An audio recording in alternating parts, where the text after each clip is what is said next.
Quais são as etapas exigidas pela Constituição Federal de 88 para a criação de novos municípios? Veja a resposta para essa questão no podcast que foi de hoje.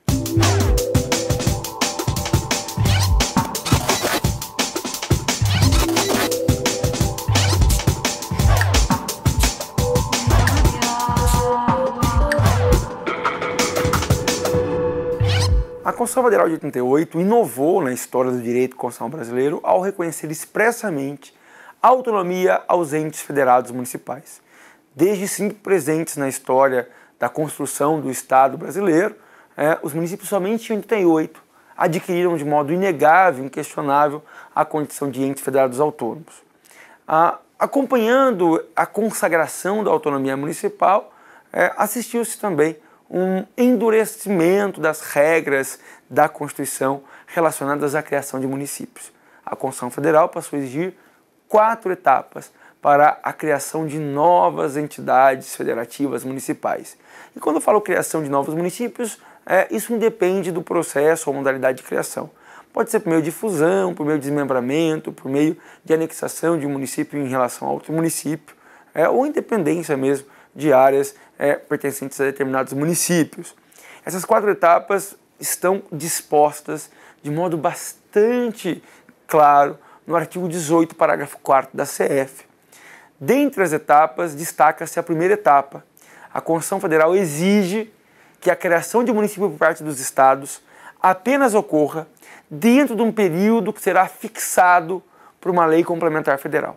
Em outras palavras, enquanto a União não editar essa lei complementar federal, não pode os estados iniciar o processo de criação de novos municípios. A propósito, há pouco tempo, alguns estados tiveram a iniciativa de criar municípios sem a autorização de lei complementar federal, e o Supremo Tribunal Federal, de modo bastante inovador, acabou convalidando a criação desses municípios, com a ressalva de que os próximos municípios que fossem criados pelos estados sem a necessária autorização da União por lei complementar federal seriam declarados inconstitucionais, e essa decisão serviu de parâmetro para que os estados passassem a respeitar estritamente o disposto na Constituição Federal de 88.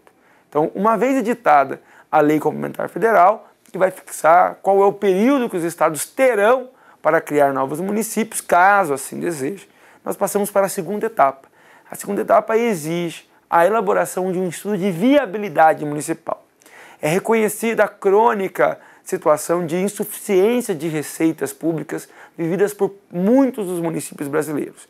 E a fim de evitar a criação de novos municípios que venham a sofrer desse mal, a Constituição tomou cuidado de somente aceitar a criação de municípios que provem previamente, a prioristicamente, que terão condições de se manter com a arrecadação de receitas próprias e que não viverão apenas de repasses voluntários ou repasses obrigatórios determinados pela Constituição, que serão feitos pelos estados e pela União.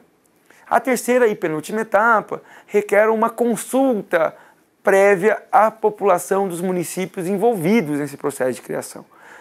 Se for o caso de desmembramento, por exemplo, de um município em 2 ou 3 municípios, o Supremo Tribunal Federal entendeu que a população envolvida que deve ser consultada é toda a população do município que será desmembrado, tanto da área remanescente quanto da área que virá a ser constituída em novo município, caso seja vitoriosa as etapas que levarão ao surgimento desse novo ente federado municipal. Então, uma vez feito o plebiscito com a população diretamente envolvida, chegamos à última etapa, que é a etapa que efetivamente resulta na criação desse novo ente federativo. Exige-se a edição de uma lei estadual pela Assembleia Legislativa que irá fundar o novo município, irá atribuir-lhe personalidade jurídica e irá integrá-lo no sistema federativo brasileiro. Então, a complexidade da situação do município hoje na federação envolve, por certo, a atuação de pelo menos 2 entes federados nas etapas que levarão ao surgimento de novos municípios. A primeira atuação visível é da União, que deverá fixar por lei complementar o período em que todos os estados interessados poderão passar a deflagrar os demais processos que resultarão na criação do município. E a segunda atuação de ente federado, que deve ser considerado, é a atuação dos estados, que deverão promover o estudo de viabilidade municipal, o plebiscito com a população envolvida e, por fim, editar a lei estadual que culminará no surgimento do novo município. Gostou do podcast do Grifão de hoje? Encaminhe suas sugestões para o endereço que aparece logo abaixo, que nós da Grifão agradecemos a sua colaboração.